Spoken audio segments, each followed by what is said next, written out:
Good morning all of you. पिछली class में हम लोग एक्सरसाइज 6A का डिस्कशन कर रहे थे, डिटर्मिनेंट, जिसमें क्वेश्चन देखे हुए थे 13 14 तक देखे थे। आज हम लोग क्वेश्चन नंबर 14 से कंटिन्यू करेंगे। तो देखें, क्वेश्चन नंबर 14 कर रहा है, prove that determinant of a plus b, b plus c, c plus a, b plus c, c plus a plus b, c plus a plus b plus c. This is equal to -2 times of AQ plus BQ plus CQ minus 3ABC।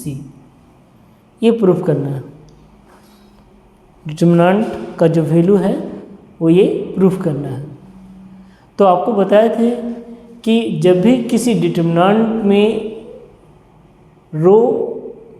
सभी रो के element same हो लेकिन position बदला हो, जैसे कि देख सकते हैं आप यहाँ पे हम लोग देख सकते हैं कि R1 का जो एलिमेंट है वही एलिमेंट R2 का है, वही एलिमेंट R3 का है, सिर्फ क्या चेंज हुआ है, पोजीशन चेंज हुआ है। तो हम लोग यहाँ लिख सकते हैं कि LHS पहले LHS equal to determinant A plus B plus C plus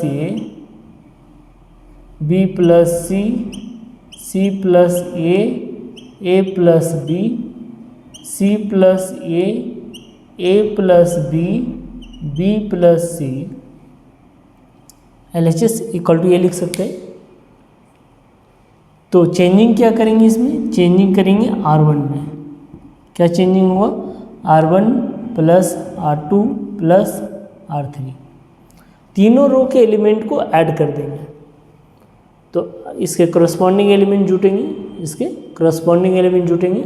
तो दिस इज इक्वल टू क्या लिखा जाएगा, A प्लस A 2A, और यहाँ लिख सकते 2A plus 2B plus 2C। First row का दूसरा एलिमेंट क्या हो जाएगा, 2A plus 2B plus 2C, और तीसरा एलिमेंट क्या हो जाएगा, 2A plus 2B plus 2C। ये R1 के एलिमेंट हो जाएंगे। R2 के एलिमेंट वही रहेंगे, B plus C plus A plus B। R3 के एलिमेंट C प्लस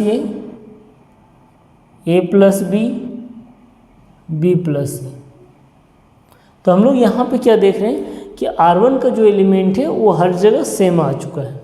R1 का जो एलिमेंट है वो हर जगह क्या आ चुका है, सेम आ चुका है। तो हम लोग क्या करेंगे कि R1 के एलिमेंट से 2A plus 2B plus 2C common कर लेंगे।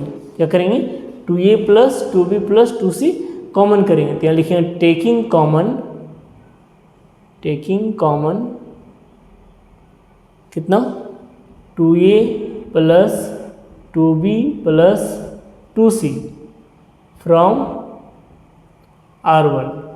कहाँ से कॉमन कर रहे हैं, R1 से कॉमन कर रहे हैं। तो दिस इज इक्वल टू क्या हो जाएगा, 2 times of A plus B plus C। Determinant क्या हो जाएगा, 1 1 1। 2A plus 2B plus 2C तीनों से कॉमन निकल जाएगा। तो यहाँ क्या बचेगा, B plus C plus A plus B। यहाँ क्या बचेगा, C plus A plus B plus C, ऐसा कुछ आएगा। अब हम लोग का फॉर्मेट आ चुका है किसका, 1 1 का। किसका फॉर्मेट आ चुका है, 1 1 का। तो 1 1 कहाँ पे आ रहा है, रो में आ रहा है। 1 1 कहाँ आ रहा है, रो में। तो चेंजिंग लिख सकते हैं, changing in column C1 minus C2 and C2 में C2 minus C3. This is equal to 2 times of A plus B plus C. यहाँ क्या रिजल्ट आ जाएगा, A1 में 1 घटेगा तो 0, B प्लस C में C प्लस A घटेगा तो B minus A, C plus A में A प्लस B घटेगा तो C माइनस B, A1 में 1 घटेगा तो 0, C प्लस A में A प्लस B घटेगा तो C minus B, A plus B में B प्लस C घटेगा तो A माइनस C, और यहाँ आ जाएगा 1 A plus B plus C, ऐसा आ जाएगा। तो अब देखिए कि हम लोग का R1 का जो एलिमेंट है उसमें से 2 ठो जीरो आ चुका है, 2 ठो जीरो आ चुका है। तो क्या करेंगे आगे, तो यहाँ लिख सकते हैं सॉल्विंग R1। क्या करेंगे, सॉल्विंग R1। यहाँ डायरेक्ट लिख सकते हैं कि नाउ सॉल्विंग R1। R1 को सॉल्व कर देंगे 0 0 एंड 1 के लिए। तो देखिए क्या आ जाएगा,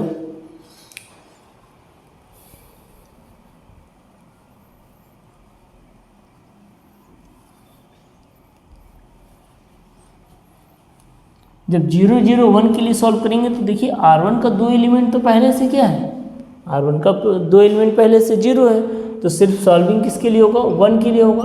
तो 2 times of A plus B plus C, यहाँ लिखिए 1 इंटू डिटर्मिनेंट ऑफ एक कॉलम और ये रो हट जाएगा, तो क्या आ जाएगा B minus A C minus B, C minus B A minus C।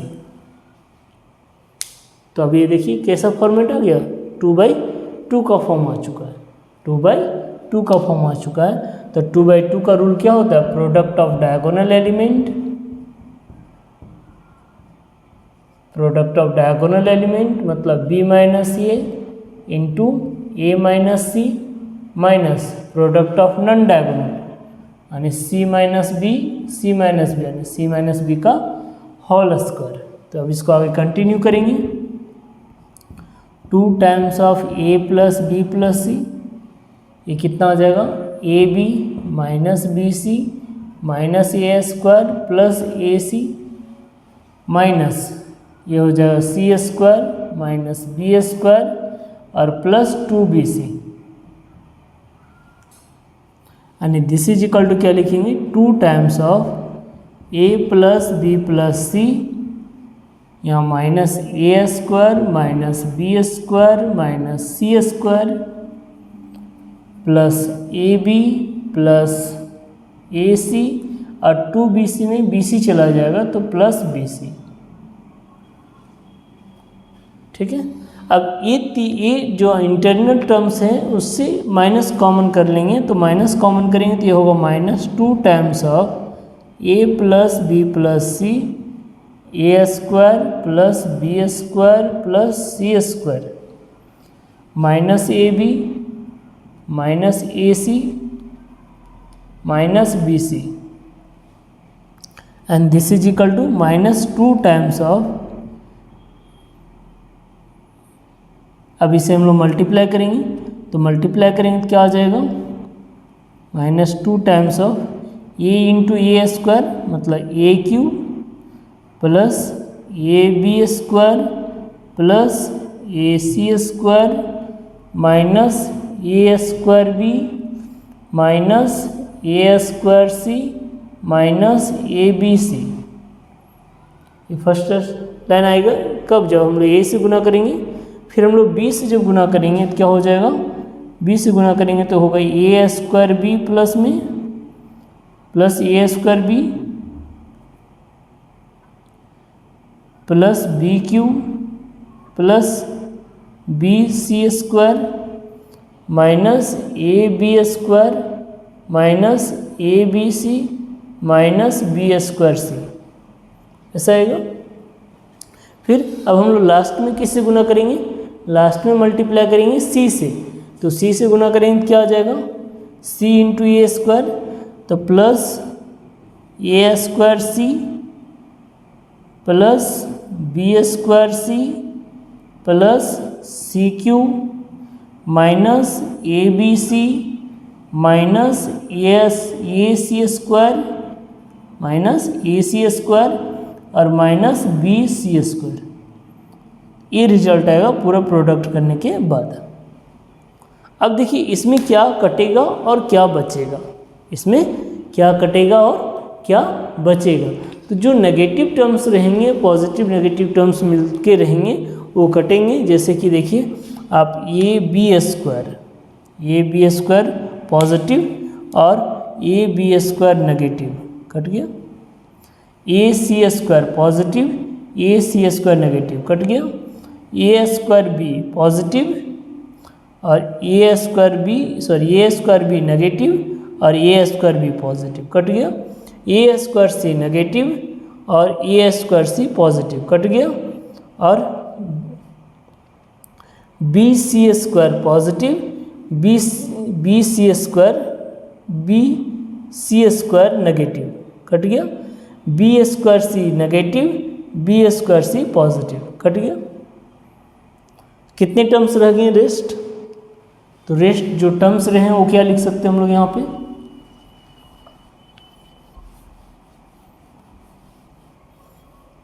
ये लिख सकते हैं डेल बराबर, या तो this is equal to -2 times of कितना a cube plus b cube plus c cube minus A B c minus A B c minus A B c minus 3abc, ये proof करना था। ठीक है, पिछली क्लास में हम लोग क्वेश्चन नंबर 15 में हल्का सा डिस्कस किए हुए थे कि स्टेटमेंट दिया हुआ था कि A B C are in A P. देखिए क्वेश्चन नंबर 15 में कह रहा है कि if A B C are in A P so that, लिखा हुआ if A B C are in A P, ये तीनों टर्म्स किसमें दिए हैं? ए पी में। कह रहे so that determinant of x plus 1, x plus 2, x plus 3, x plus 2, x plus 3, x plus 4, x plus a, x plus b, x plus c equal to 0। Statement दे रखा है कि ए बी सी जो तीन terms है वो तीनों terms किस में है? ए पी में, और प्रूफ करना है x plus 1, x plus 2, x plus 3, x plus 2, x plus 3, x plus 4, x plus a, x plus b और x प्लस c का जो डिटर्मिनेंट रिजल्ट होगा वो किसके बराबर होगा? 0 के बराबर। देखिए सॉल्यूशन, स्टेटमेंट क्या दिया हुआ था? Since A B C are in A P, A B C किस में दिया हुआ है? ए पी में। तो लिख सकते हैं second term minus first term बराबर third term minus second term, b minus a बराबर c माइनस बी। जब ये दोनों का वैल्यू बराबर है तो हम इसको k मान सकते हैं। b minus A, this is equal to c minus B, and this is equal to क्या कंसिडर कर सकते हैं? k। मतलब जहाँ जहाँ b माइनस ए का टर्म आएगा, जहाँ जहाँ c माइनस बी का टर्म आएगा, उसके जगह पे क्या लिखा जाएगा? k लिखा जाएगा।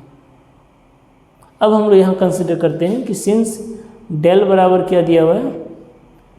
x plus 1, x plus 2, x plus a, x plus 2, x plus 3, x plus b, x plus 3, x plus 4 और x प्लस c, ये डिटरमिनेंट दिया हुआ है। तो हम लोग यहाँ पे कुछ ऐसे चेंजिंग करेंगे, यहाँ पे हम लोग कुछ ऐसे चेंजिंग करेंगे ताकि हम लोग इस रिज़ल्ट को इस पर अप्लाई कर सके, यूज़ कर सके।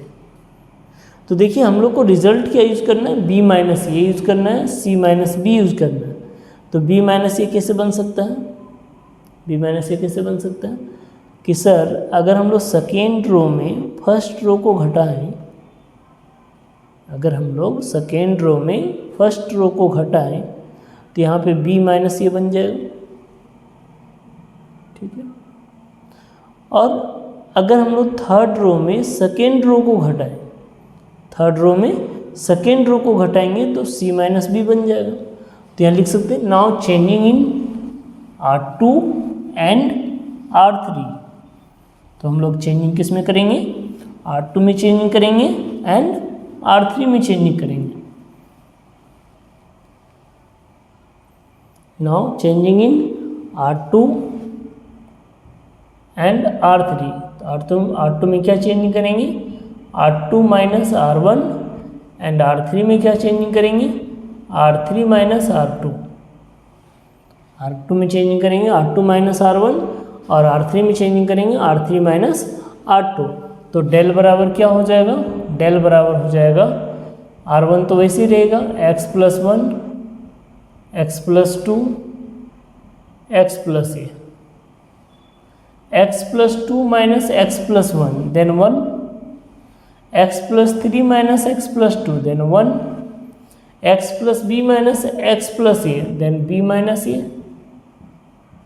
Now x plus 3 minus x plus 2 then 1, x plus 4 minus x plus 3 then 1, and x plus c minus x plus b then c minus b.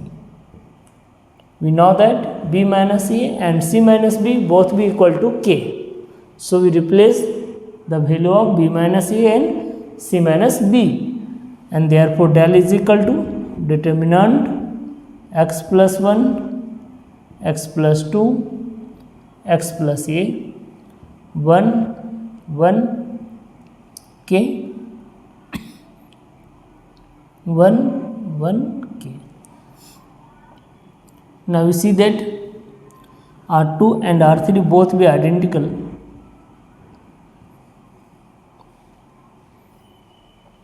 R2 equal to R3। तो हम लोग देखे हुए थे कि अगर किसी डिटर्मिनेंट में दो रो या दो कॉलम आइडेंटिकल हो जाता है, सेम हो जाता है, तो उस केस में उसका डिटर्मिनेंट का वैल्यू 0 होता है। तो हम लोग वही कह सकते हैं कि therefore del equal to 0। Proof del equal to 0। देखते हैं नेक्स्ट क्वेश्चन, क्वेश्चन नंबर 16।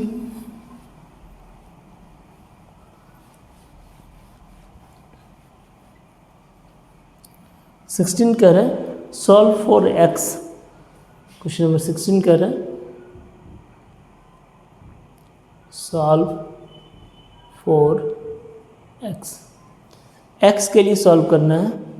दिया हुआ डिटर्मिनेंट ऑफ a x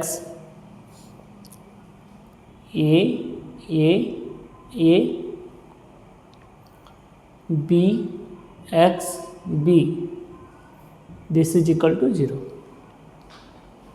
इस डिटर्मिनेंट का वैल्यू क्या दे रखा है, 0 दे रखा है।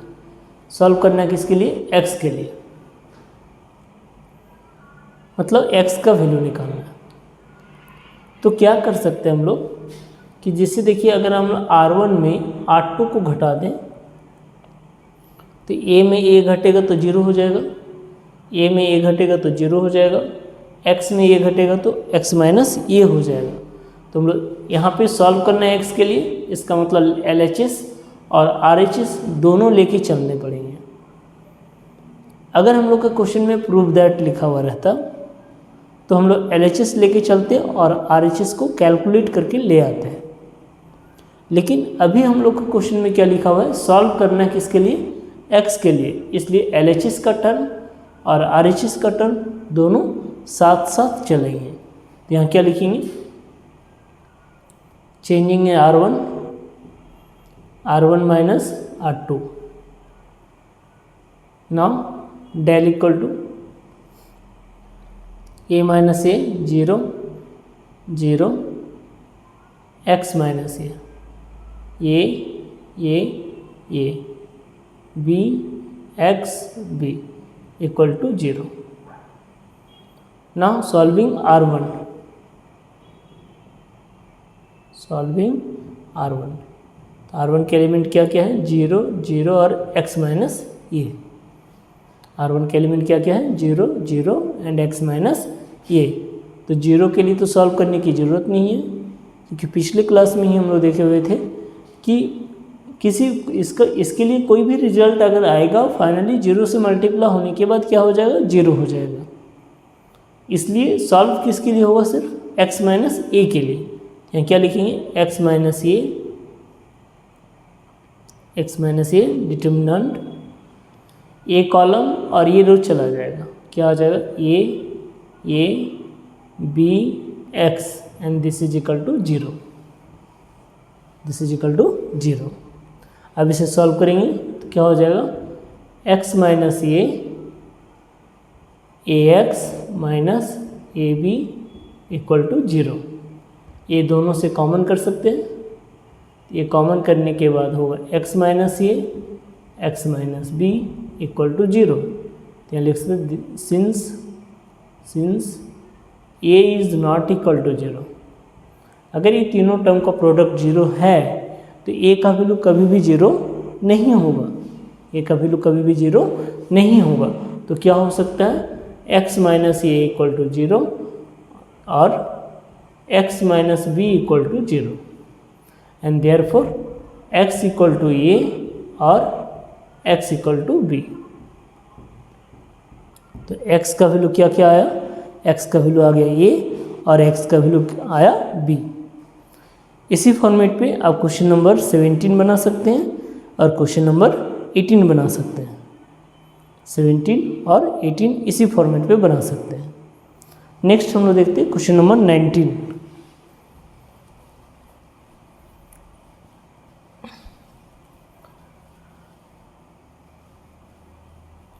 नेक्स्ट देखते हैं क्वेश्चन नंबर 19 में कह रहे कि सॉल्व,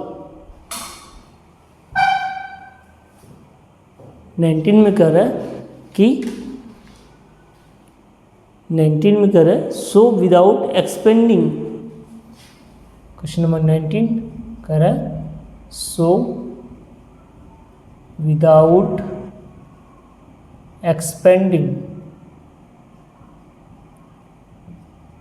सो विदाउट एक्सपेंडिंग, बिना एक्सपेंड किए हुए, so without expanding determinant equal to 0 CB minus C 0 A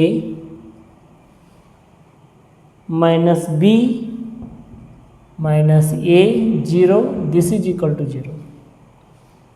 क्या करना कि इस डिटर्मिनेंट का जो रिजल्ट होगा वो किसके बराबर होगा, 0 के बराबर होगा, ये शो करना है, 0 के बराबर होगा ये शो करना है बिना एक्सपेंडिंग किए हुए। मैंने बिना एक्सपेंडिंग करने का मतलब हुआ बिना किसी रो या बिना किसी कॉलम को सॉल्व किए हुए इस डिटर्मिनेंट का रिजल्ट क्या प्रूफ करना है कि ये 0 के बराबर होगा।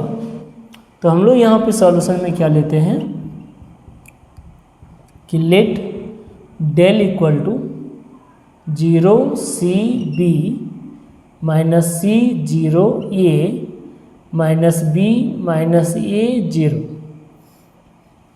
मान लेते डेल का ये वैल्यू है ना, apply transpose on both side, दोनों साइड क्या करें, ट्रांसपोज अप्लाई कर रहे हैं। तो ट्रांसपोज अप्लाई करने से क्या होगा, 0 जो रो के एलिमेंट हो कहाँ चले जाएंगे, कॉलम में। आपको बताए थे प्रॉपर्टीज नंबर 1, क्या बताए थे कि अगर किसी डिटर्मिनेंट के रो के एलिमेंट को बदल के ले जाया जाए कॉलम में और कॉलम का एलिमेंट चले जाए किस में, रो में, तो उस केस में उस डिटर्मिनेंट के वैल्यू में कोई परिवर्तन नहीं होता है। अगर रो के एलिमेंट कहाँ चले जाए, कॉलम में, और कॉलम के एलिमेंट कहाँ चले जाए, रो में, तो उस केस में उसके डिटर्मिनेंट के वैल्यू में कोई परिवर्तन नहीं होता है।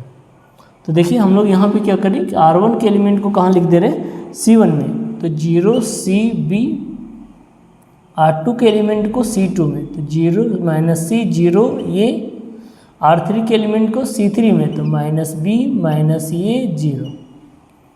अब जब ऐसा करने से क्या चेंजिंग हुआ सो देखिए।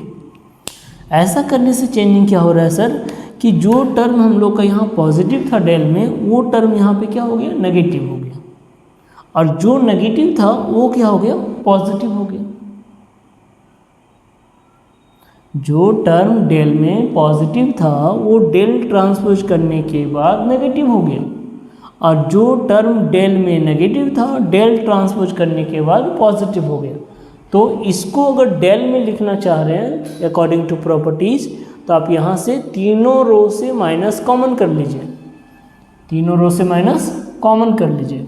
तो जब तीनों रो से माइनस कॉमन करेंगे तो क्या हो जाएगा, तो क्या हो जाएगा, डेल डैश बराबर minus R1 minus R2 and minus R3। जब तीनों से कॉमन कर रहे हैं तो ऐसा हो जाएगा, दो माइनस मिलके प्लस हो जाएगा, एक माइनस रह जाएगा, तो क्या हो जाएगा 0CB minus C 0A minus B minus A 0। अब क्या हो गया, दो माइनस मिलके प्लस और एक माइनस रह जाएगा, यानी डेल डैश बराबर क्या होगा, minus of 0CB minus C 0A minus B minus A 0, ऐसा लिखेंगे।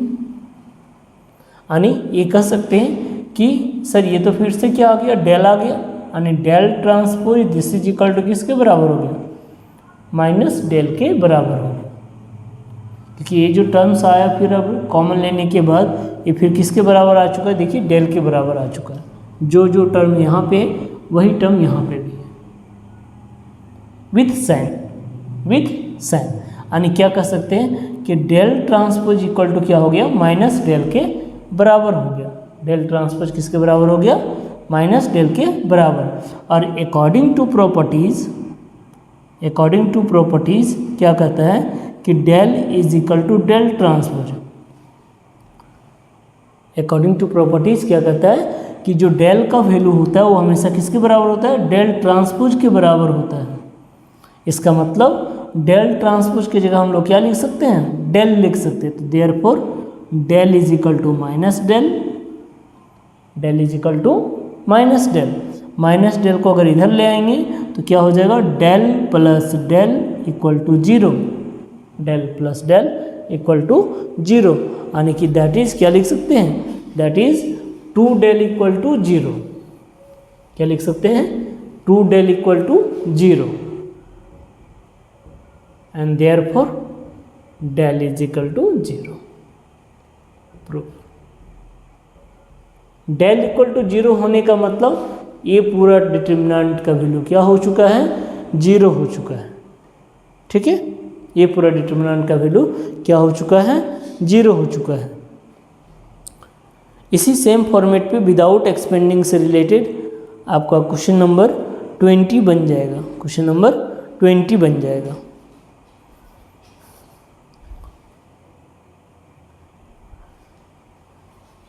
ठीक है, नेक्स्ट हम लोग देखते हैं क्वेश्चन नंबर 21 में कर रहा है so without expanding at any stage, so without expanding at any stage. ये प्रूफ करना है एनी स्टेज में कि डिटर्मिनेंट ऑफ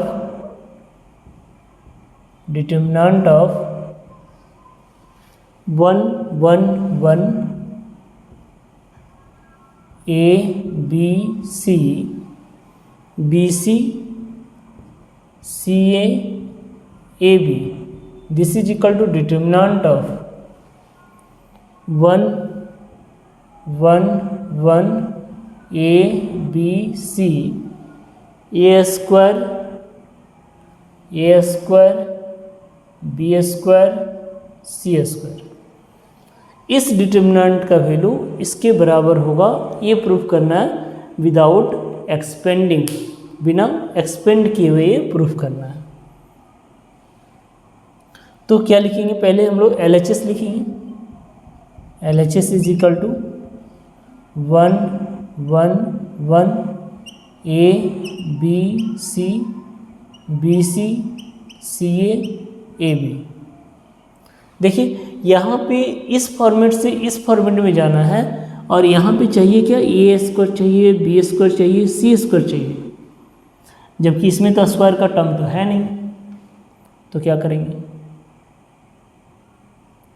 कि सर आप इसमें R1 में A से गुना कर दीजिए, R2 में B से गुना कर दीजिए और R3 में C से गुना कर दीजिए।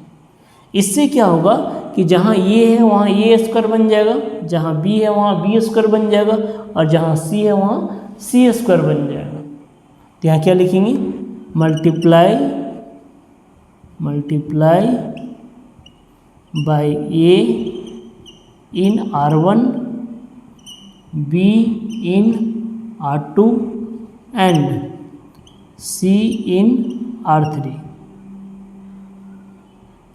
R1 में गुना करेंगे A से, R2 में गुना करेंगे B से और R3 में गुना करेंगे C से। तो आपको बताए थे प्रॉपर्टीज नंबर 4 में कि सर कि अगर किसी डिटरमिनेंट में किसी एक रो या एक कॉलम के सारे एलिमेंट में किसी कांस्टेंट से गुना करते हैं तो उसका रिजल्ट उतना टाइम मल्टीपल हो जाता है। इसका मतलब ये हुआ कि अगर हम लोग यहाँ पे A से R1 में गुना कर रहे हैं, B से R2 में गुना कर रहे हैं और C से R3 में गुना कर रहे हैं, इसका मतलब इस डिटरमिनेंट का जो वैल्यू होगा वो ABC टाइम बढ़ जाएगा।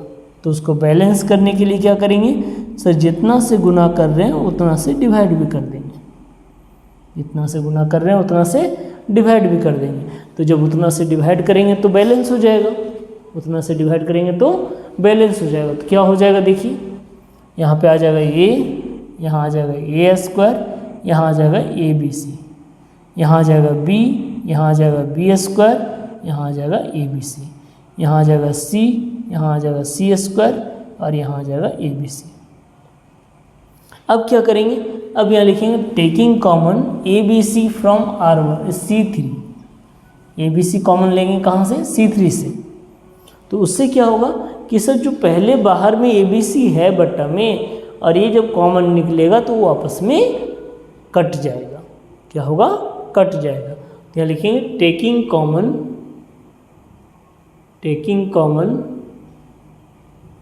ABC from C3।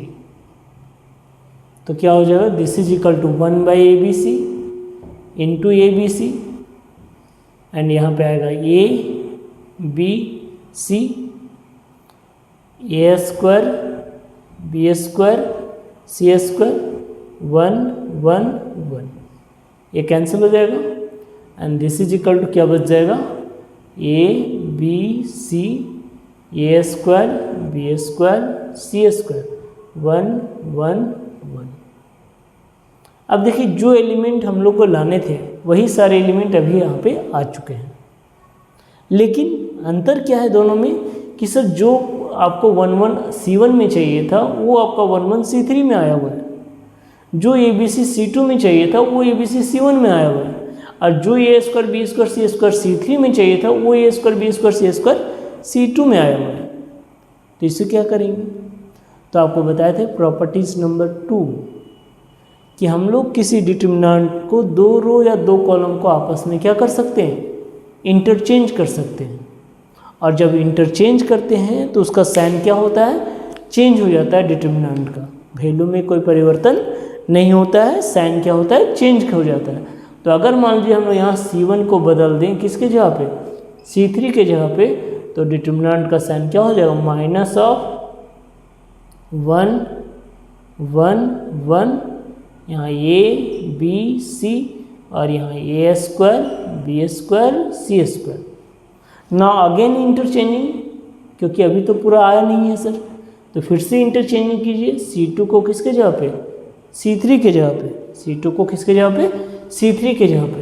तो देखिए क्या आ जाएगा, देखिए क्या आ जाएगा, एक और माइनस आएगा तो दोनों माइनस मिलके क्या हो जाएगा, प्लस हो जाएगा और डिटरमिनेंट कैसा हो जाएगा, 1 1 1 A B C A square B square C square proof हो गया।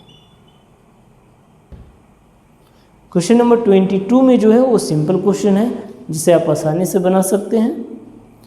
इस एक्सरसाइज का एक क्वेश्चन लास्ट बचा हुआ है, प्रूव दैट डिटर्मिनेंट का 23, जिसे हम लोग नेक्स्ट क्लास में करेंगे और आगे क्रेमर्स रूल पढ़ेंगे, सिस्टम ऑफ लीनियर इक्वेशन का सॉल्यूशन बाय क्रेमर्स रूल। तो आज के लिए यहीं तक रखते हैं। Thank you.